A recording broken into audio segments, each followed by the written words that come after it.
Hi friends, నా దగ్గర ఉన్న బీటా ఫిషెస్కి అయితే కల్చర్ అయితే తయారు చేయబోతున్నాను. అందుకు ఒక గ్లాస్ ఏ గ్లాస్ అయినా పర్లేదు.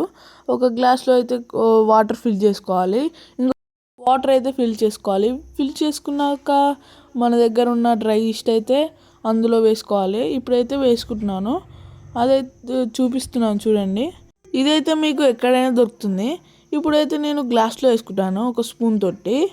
కొన్ని వాటర్ పోసుకున్నాను కదా, అందులోనైతే డ్రై ఈస్ట్ అయితే వేసుకోవాలి. 1 2 3 4 ఈ డ్రై ఈస్ట్ని అయితే బాగా మిక్స్ చేయాలి. ఇది మిల్క్ కలర్లో అయ్యేదాకా మిక్స్ చేయాలి బాగా. ఇంకో ఎంటీ గ్లాస్లో తీసుకొని ఎంటీ గ్లాస్లో వాటర్ ఫిల్ చేసుకున్నాం కదా, అందులో అయితే ఈ డ్రై ఈస్ట్ వాటర్ అయితే వేసుకోవాలి. ఇన్స్టా పేజ్ని ఫాలో కాండి, యూట్యూబ్ ఛానల్ని సబ్స్క్రైబ్ చేసుకోండి, షేర్ చేయండి, లైక్ చేయండి. సన్లైట్ తగలాలని ఇక్కడ పెట్టాను. ఇది 7 డేస్కి అయితే కల్చర్ అయితే గ్రోత్ అవుతుంది. బాయ్ ఫ్రెండ్స్, నెక్స్ట్ వీడియోలో కలుద్దాం.